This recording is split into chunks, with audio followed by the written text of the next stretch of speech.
Hadwene saa emfie nan na well me twa so e be say adi mirika wura emra hye bedwam na ati de e koso ho no ye kwa e wa e be say to enkom so.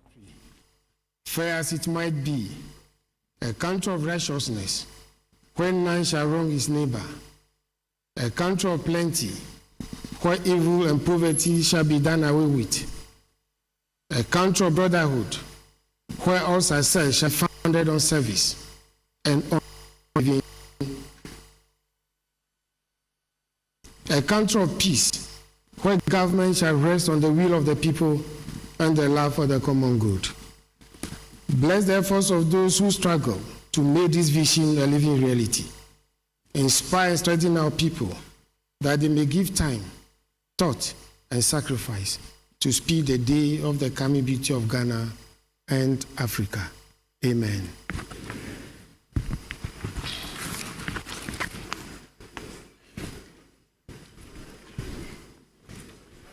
Honourable members, may I invite the Honourable Majority Leader and the Honourable Minority Leader to join me to receive His Excellency the President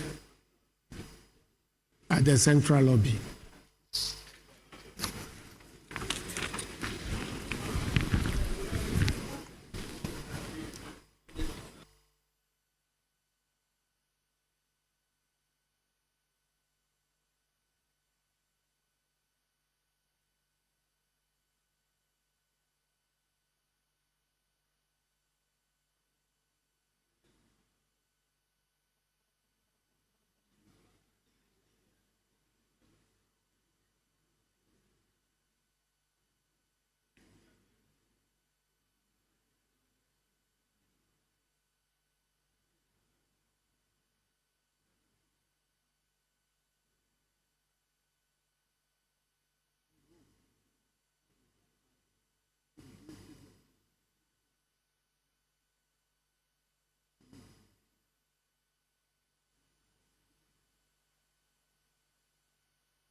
Yedi kaka chem say the live feed no ebebremu. Uhwe ma se bedwom dodo na abana nimi ya ho kakraka.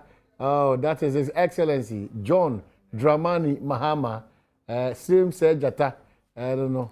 Or no aneba no. Boli this year. Kama. Always in his African wear. John Dramani Mahama. Urema and of course, leaders of the House Nibishiano and the Speaker will be part. Chief Justice will be part, and they will usher His Excellency in Nafi Bibi Eko Kama. I'm ready. We are there to train. There be yen to train that. And Chebiano na obi remu Nafi. Nsema hodo awoma omai Ghana no na obeka actually. Hong Kong ana yedi wahano te na nabwache part of the communications team for the New Patriotic Party. Party eba bemu after January 7th. South area, Sarkodie, so our economic department, University of Ghana, and also our Hanum say, and Common in Anigina, the Yeshanim say, need His Excellency John Dramani Mahama, the Wabakache Ghana, and this year. Yeah, and President, come on. I never quite another only problem. I want to say, pass the tribute food, and a visitor, and I do a born holder into another BBC. Into the President, I couldn't.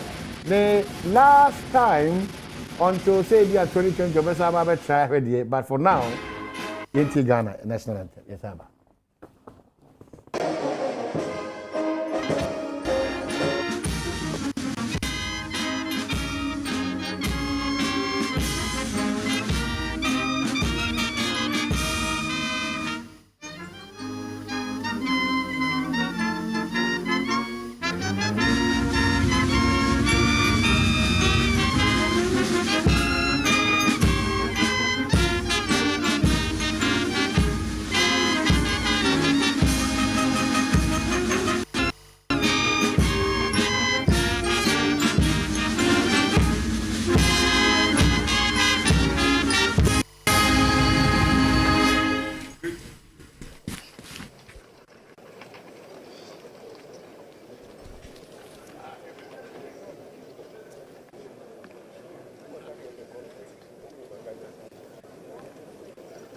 Honourable members, the House is privileged to have the presence of His Excellency John Dramani Mahama, President of the Republic of Ghana, and Commander-in-Chief Republic of Ghana, and Commander-in-Chief of the Ghana Armed Forces in the House. His Excellency the President is here in accordance with Article 67 of the Constitution to deliver a message on the state of the nation to this House prior to the dissolution of this Parliament. On behalf of leadership and honourable members of this August House, it is my privilege and singular honour to welcome His Excellency to the House. Honourable members, I have the greatest pleasure to invite His Excellency, the President, to deliver his message. Your Excellency, you may now deliver your address.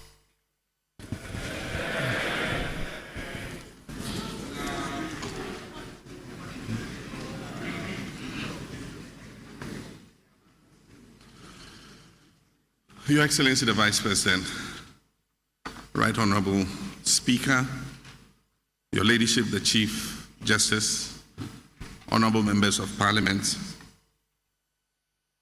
Mr. Speaker, allow me to begin by wishing everyone a New Year, and let me say Afi Shepa.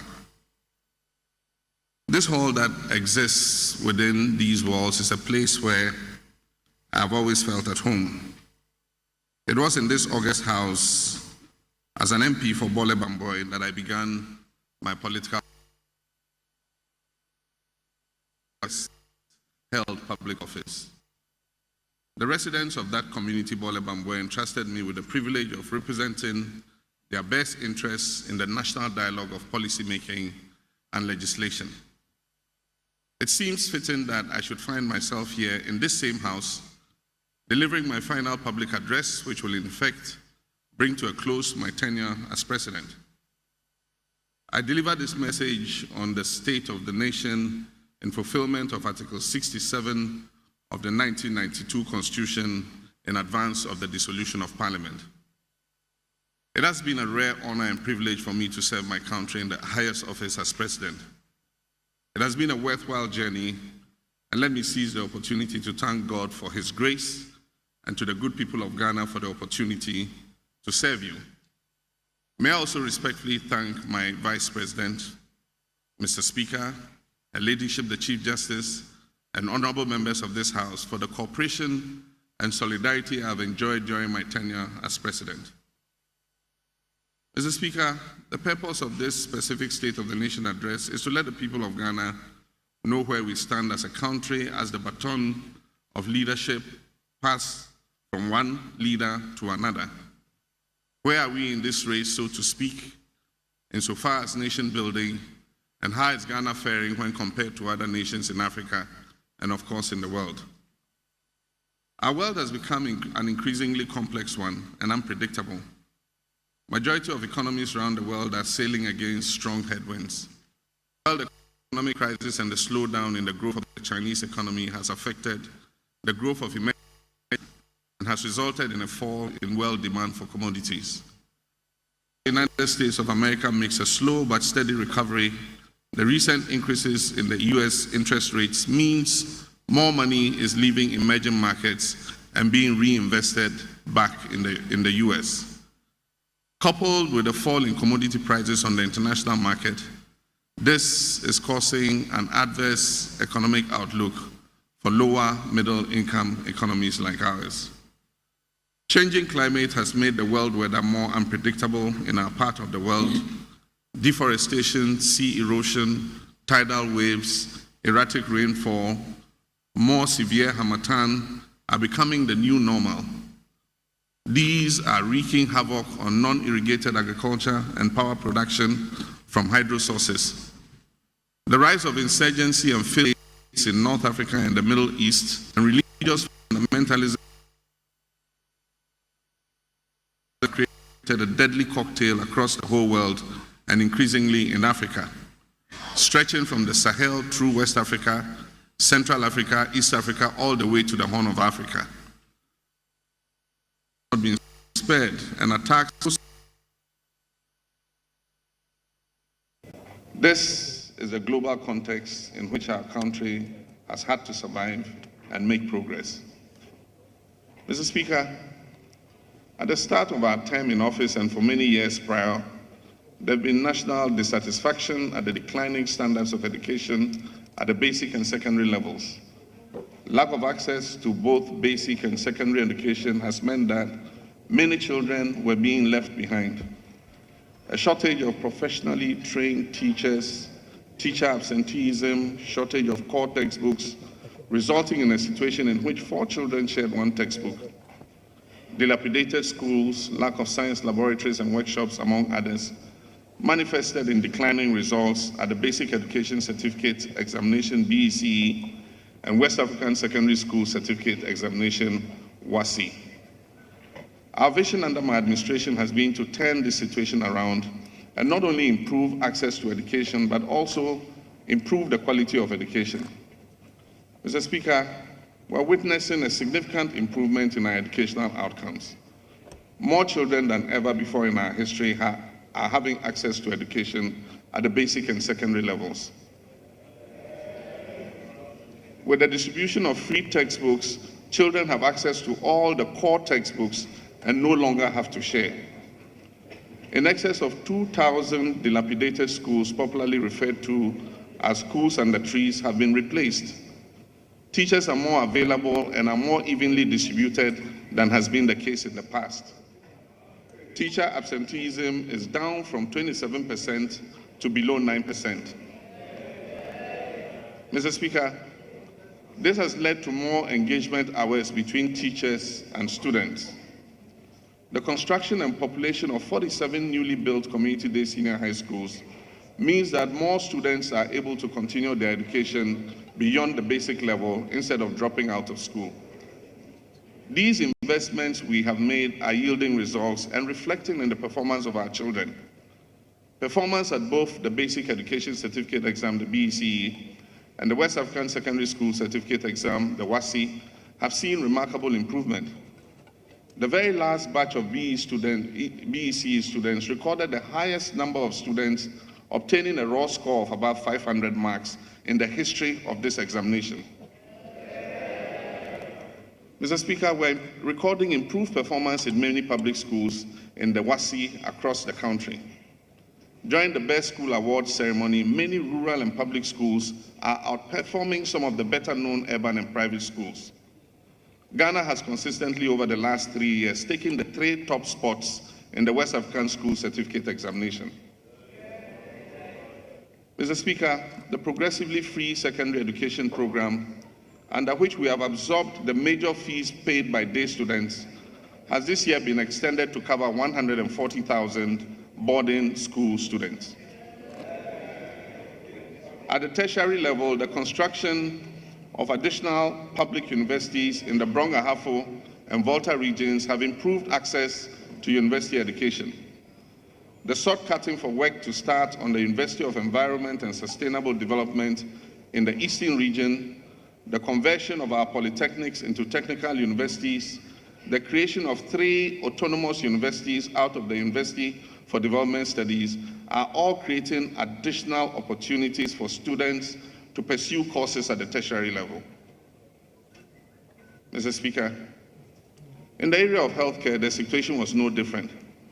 Many Ghanaians were denied access to quality healthcare. Although in 2004, the Kufuor administration had commenced one of the most famous social intervention programs in the health sector on a broader scale, after years of experimentation, the National Health Insurance Scheme utilization was low due to lack of access to health facilities. The sector was characterized by a severe shortage of trained health professionals. Our vision over the period of my administration has been to provide improved health facilities and trained health workers in all nooks and crannies of the country. Construction of new regional hospitals in Bolgatanga, Wa, and Accra is dramatically improving the health outcomes for tens of thousands of people. New district hospitals in districts across the country, including the recent ones for which I just cut short in Hueta to cover Somanya, Buipe, Tolong, and Sola, have and will advance even further our policy of providing every district with a first-class health facility. Mr. Speaker, new polyclinics, health centers, and CHIPS compounds have also helped to bring quality health care to the doorsteps of our people. This development has resulted in a phenomenal expansion of utilization of the NHIS. Outpatient utilization for 2015 stood at 29 million, up from 9 million in 2008. Increased numbers of trained professionals being churned out of our training institutions has solved the problem of lack of personnel to man our health facilities. Indeed, at the rate at which this category of personnel are being produced, Ghana may need to sign agreements with less endowed countries to officially deploy some of our health professionals to assist improve their health systems. Mr. Speaker, as a lower middle income country, income disparities widen the gap between the rich and the poor. To cushion the poor and vulnerable, many social protection programs have been introduced in Ghana. At the start of this administration, the number of people benefiting from these schemes were very few. Under the school feeding program, less than 500,000 children were being fed. Under the Livelihood Empowerment Against Poverty program, less than 60,000 households were benefiting. Few children had access to books, school uniforms, and school sandals. Mr. Speaker, our effort under this administration has been to expand the coverage of these programs to cover the majority of the poor and vulnerable population in Ghana. The school feeding program is better managed today under the auspices of the Ministry of Gender, Children, and Social Protection and covers more than 1.5 million children. The LEAP program is benefiting almost 150,000 households. The percentage of District Assembly Common Fund meant for persons with disability has been increased by 50%. And school children in public schools are receiving all their core textbooks. Tens of thousands of children have benefited from the free school sandals and free uniforms program. Mr. Speaker, the introduction of the EBAN card also means that vulnerable ones among the elderly are receiving some privileges and protection. One of the essentials of life for which social exclusion was evident was in access to clean drinking water. Many rural and urban communities were water-starved. Statistics indicate that by the year 2008, 56% of rural people and 58% of urban dwellers had access to potable water. This meant that waterborne diseases were a major affliction and created a heavy incidence of disease on our healthcare system. The universal target is to achieve water for all by the year 2025. Mr. Speaker, our vision has been to achieve this target well in advance of the target date. We have therefore, under my administration, continued to increase investment in the provision of clean drinking water for our people. Provision of boreholes, small town water systems, and major urban water treatment projects have significantly increased access to clean drinking water. Statistics at the end of 2015 show that in excess of 76% of both rural and urban residents have access to potable water. The tertiary desalination plants, the Pond Water Expansion Project, the Accra-Tema Metropolitan Project, Area Project have expanded access to urban water supply in the capital city, Accra. Areas that were traditionally water-starved, like Adenta, Teshi, and others today, have access to sufficient drinking water. Mr. Speaker, the Wa Water Supply Project, the 3Ks project covering Kumau, Konongo, and Kwawu are all projects guaranteeing sustainable water supply to people in these areas. We estimate that under this administration, we've lifted more than 7 million people out of water deprivation. Mr. Speaker, the early years of this government was characterized by a crippling power crisis. The shortage of power led to a very unpopular load management program. This shortage of power hobbled the growth of our economy and affected both business and residential customers. Many businesses had to resort to the use of generators to survive. Mr. Speaker, I stood on the floor of this very august House and took full responsibility for the crisis and promised that I'll do my utmost to fix the problem. It has taken a lot of hard work and effort.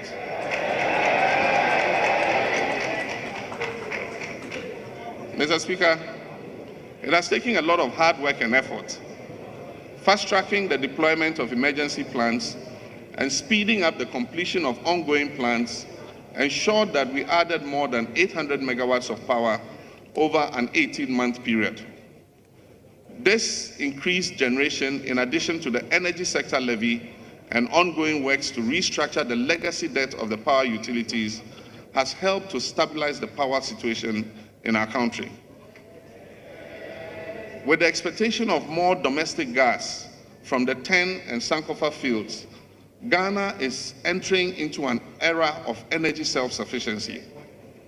Indeed, the warning signals have started sounding about the danger of overcapacity and excess redundancy in our power generation sector. We have agreed to work with the World Bank to rationalize the addition of new plants and ensure that we achieve optimum utilization of existing plant capacity. Mr. Speaker, access to power under my administration has continued to increase. Ghana has one of the highest access to electricity, estimated to be above 80% currently. Additional pending electrification programs like the China Water Company program and the Hunan Energy projects will bring even more communities onto the national grid. As a Speaker, we inherited an economy that was running a high deficit with increasing inflation and interest rates. It was also characterized by a rapidly depreciating currency. This unstable macroeconomic environment created an unfavorable investment environment both for indigenous and foreign capital. Our forum at Zimbi was an attempt to forge a consensus for a homegrown fiscal consolidation program. Mr. Speaker, the Zimbi outcome eventually became the basis for the IMF extended credit facility that we are implementing. The ECF program, as it's called, has resulted in an improved macro environment, which has seen a steady decline in inflation and interest rates. A new public debt management strategy is also seeing a steady decline in the public sector debt, estimated to have dropped from nearly 75% to below 65% currently. Our currency, the cedi, has also this year enjoyed relative stability, depreciating at just above 4% this year. Mr. Speaker, while the deficit target for this year might be missed on account of inability to meet revenue targets, it is important for us to continue to pursue fiscal consolidation in the third and final year of the IMF program. Multiple causes are responsible for this inability to meet the target. Reduced lifting from the Jubilee field on account of the turret-bearing problems, non-realization of some expected non-tax revenues such as the sale of electromagnetic spectrum, reduced cocoa export revenues, and higher than expected election-related expenditures. In spite of the breach of the fiscal deficit target, expenditure was lower than programmed, and thus the approved appropriation for 2016 was not exceeded.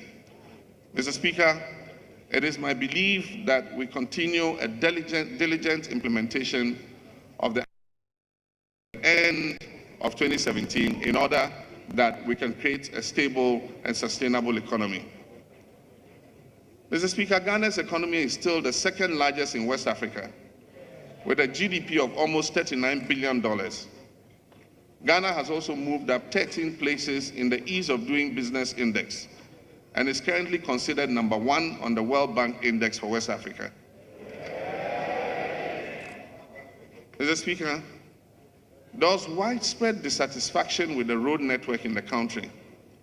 Complaints covered poor state of urban roads, feeder roads, and highways. Many hours of sitting in traffic caused frustration and discomfort for urban commuters.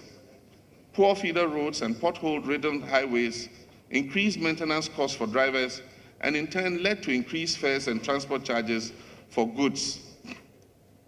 My tenure of office has seen some of the most massive investments in the road sector in the history of Ghana. My vision was to finish off road projects inherited, such as Achimota Ofankor, Awoshi Pokwase, Soko Line, Tetekwashi Adenta, etc. We also commenced and completed the Kwame Nkrumah interchange. We fast-tracked the construction and opening of the Kaswa Overhead Bridge. We completed the Airport Hills Bema Camp network of roads and completed the 37 Elwak Trade Fair Road. We've also invested more resources in continuing the Eastern Corridor Road project, asphalt overlay of roads in regional and district capitals, and massive investments in cocoa roads across the country. These have opened up our country significantly. Many other projects are ongoing, such as the Tema Motorway Runabout Decongestion Project, a new bridge from Flower Pot Runabout on the Spintex Road over the Accra-Tema Motorway into East Legon. The others ready to commence with financing arranged, such as the Obichebi-Lamte Interchange, the Pokwase Interchange, and the Motorway Expansion Project, amongst others. Mr. Speaker, the transport sector has also experienced marked improvements under this administration. Incentives such as reduction in cost of aviation fuel, improved airport infrastructure has seen a massive increase in both domestic and international travel. The Terminal 3 project at the Kotoka International Airport is progressing fast, and when completed will make Accra the most favored aviation destination in the whole of West Africa.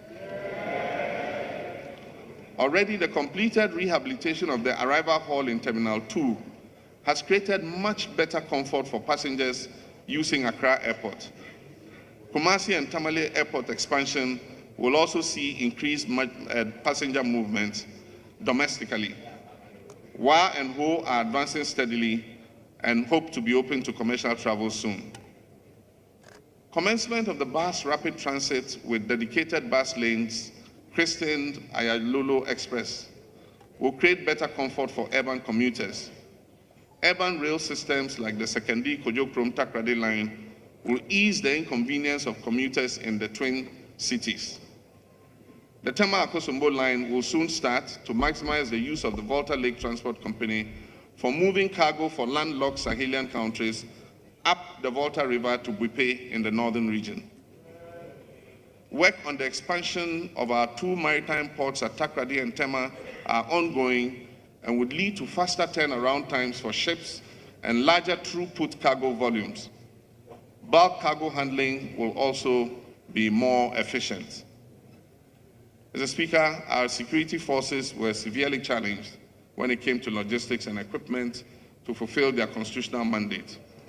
Today, I can report with pride that vehicles, armored personnel carriers, route control equipment, aircrafts, helicopters, fire tenders make up a few of the components of the investments we have made in our security services.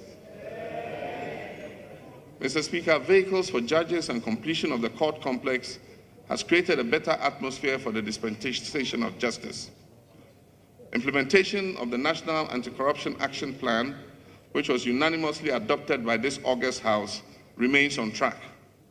I wish to commend this House for the passage of numerous legislation, including the recent Public Financial Management Act, which strengthens our hands in the fight against corruption. I must, however, point out that public and civil society organizations are disappointed in our inability to pass the Right to Information Bill and are still hopeful that before this Parliament is dissolved at midnight on the 6th of January, a consensus can be found to pass this bill into law.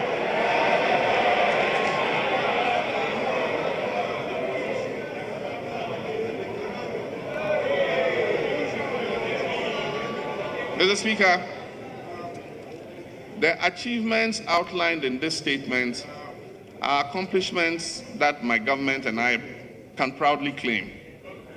But the state of our nation at any given time, where we are in the race, is the result of more than the visible gains made by one individual during his tenure. Every president inherits the unfinished work of his predecessor. Every president benefits from the seeds planted by his predecessor. Seeds that could not be sown during his predecessor's tenure. Mr. Speaker, indeed I believe if politics could be described as a sport, the one it would most closely resemble is a relay race. It is a sport that relies as much on the individual's achievement as it does on teamwork and cooperative effort. The true test of that competition is in the passing of the baton. So too with politics. Mr. Speaker, President Jerry John Rawlings started the structural transformation of this economy under the Economic Recovery Program. This program restored Ghana to a path of growth, which he handed over to President John Agyekum Kufuor. President Kufuor continued the Economic Adjustment Program and under HIPIC initiative achieved significant debt reduction, implementing new social intervention programs such as NHIS and the Livelihood Empowerment Against Poverty Program. He passed these on to President Professor John Evansata Mills. President Mills commenced the Eastern Corridor Road Project, the University of Ghana Medical Center, which I inaugurated yesterday, the Kotokraba Market, the Cape Coast Stadium, and a host of others which I inherited and completed. Mr. Speaker, my administration commenced the construction of new community-day senior high schools, a policy of progressively free secondary education, construction of the Eastern University, investment in many infrastructure projects that are ongoing, and many others that will actually commence under President Nana Addo Dankwa Akufo-Addo.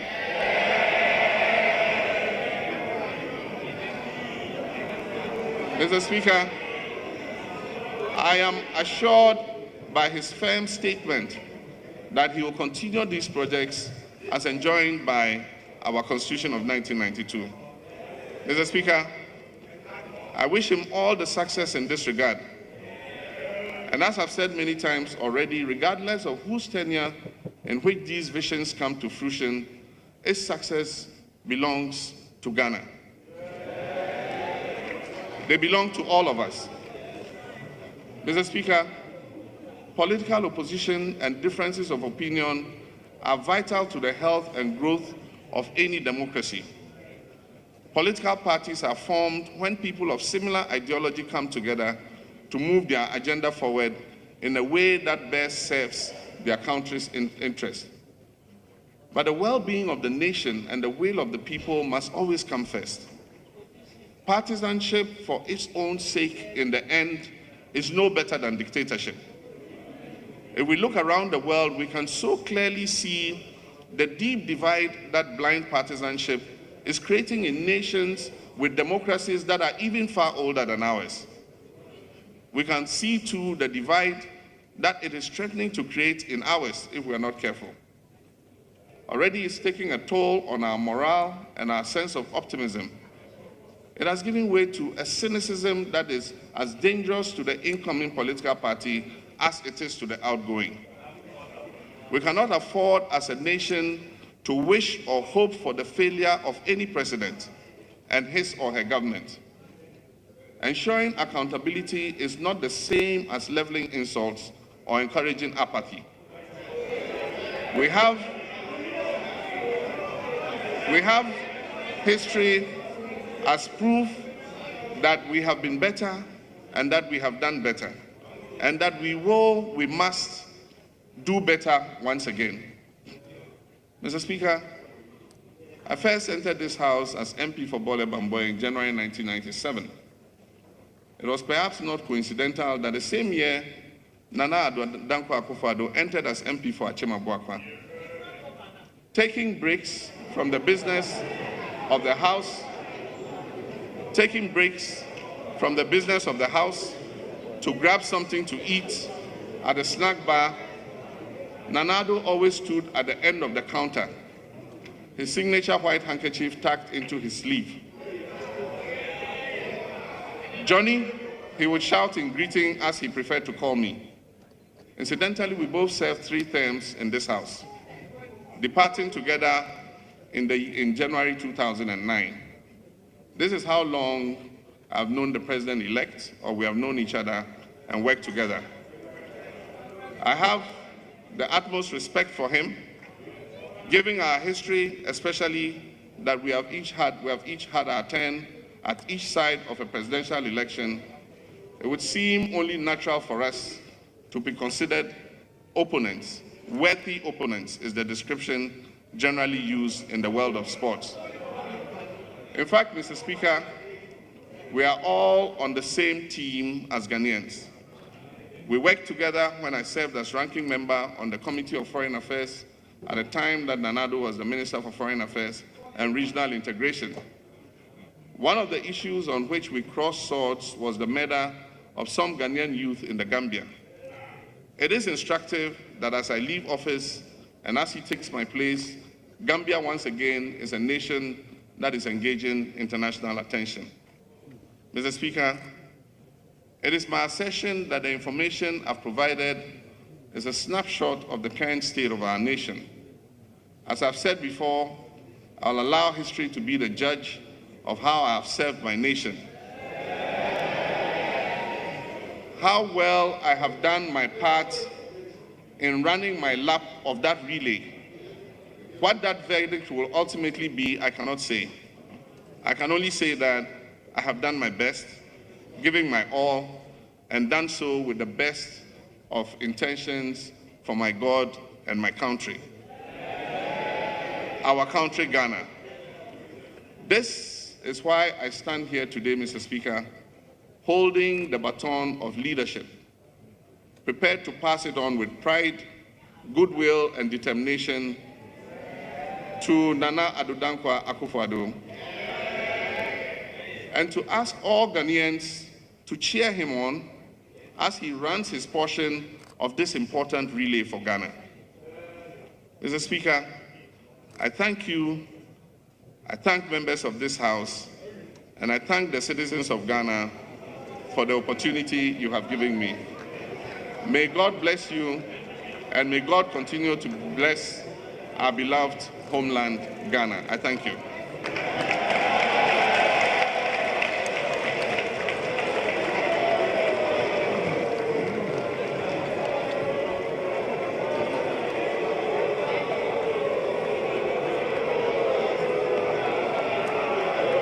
Congratulations, congratulations.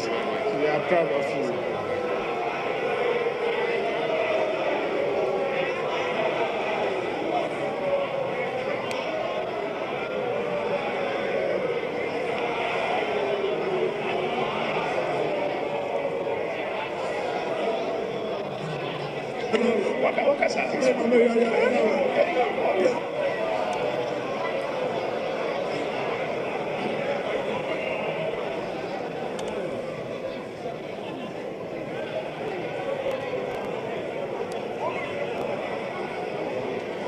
Order.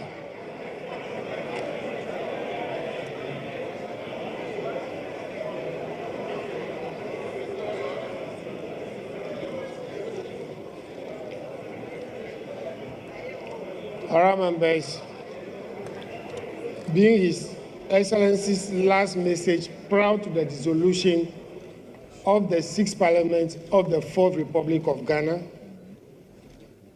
I deem it proper to convey to His Excellency the gratitude and compliments of the House.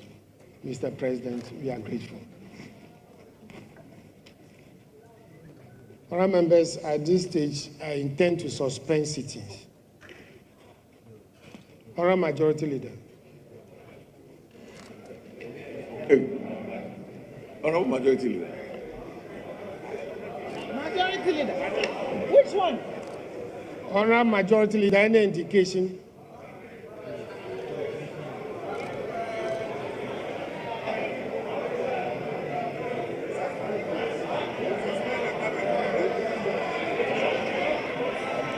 Thank you. Thank you very much, Mr. Speaker. Mr. Speaker, I can only take a cue from your statement that you intend to suspend sitting. I would have loved that we do some more business. But I think it would be unfair and out of all terms of a protocol to detain our distinguished invited guests here, including His Excellency the President. And so I totally agree with you that we should take a short break and then see His Excellency and our dignitaries off, and then reconvene to continue with the business of the House. It's with this that I support that we take not a bow, but suspend sitting, and when we return, as His Excellency the President has strongly urged, we continue with the consideration of the right to information.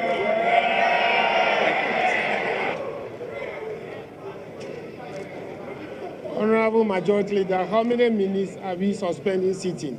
1 hour, 2 hours, 30 minutes?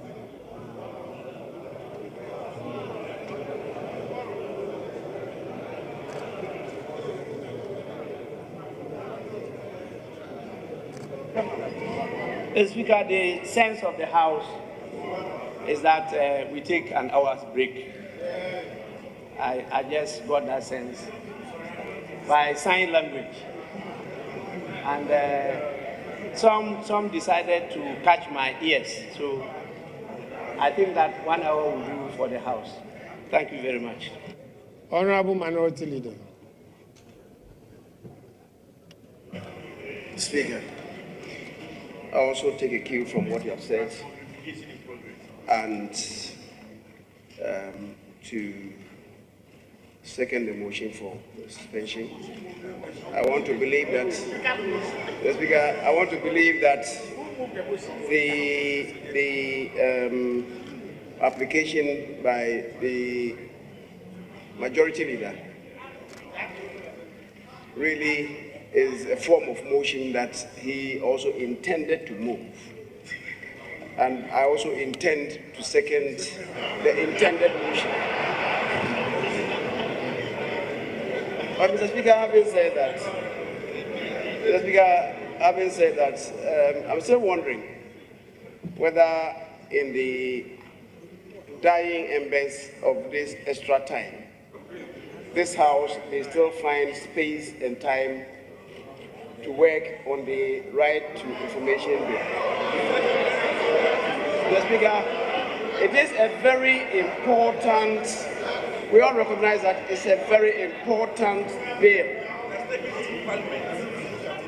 But I do not think that it will do us. Honorable Minority Leader, I believe that the message of the Excellency the President is very clear, that we should build consensus on the matter.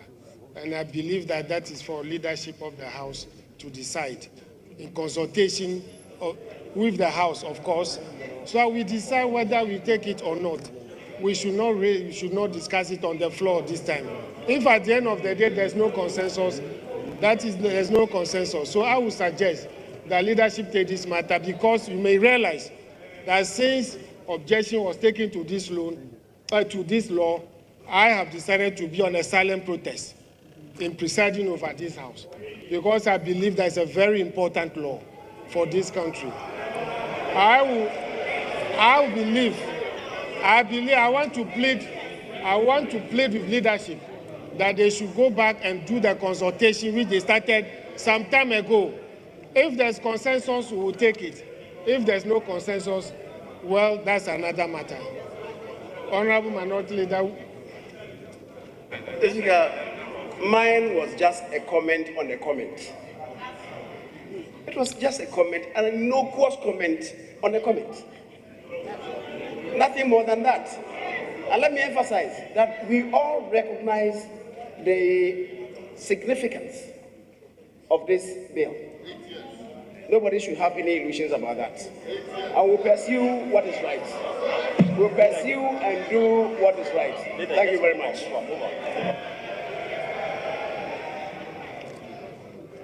Honourable members, at this stage, we suspend sitting for an hour.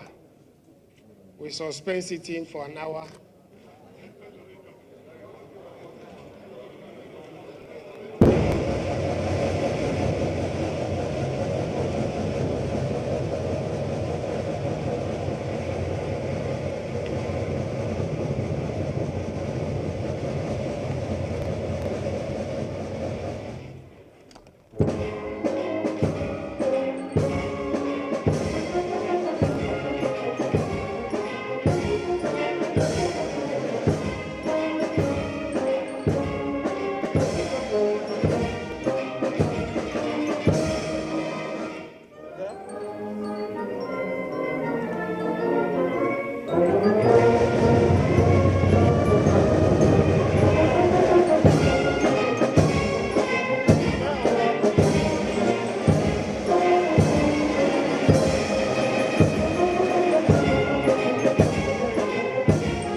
Are you joining?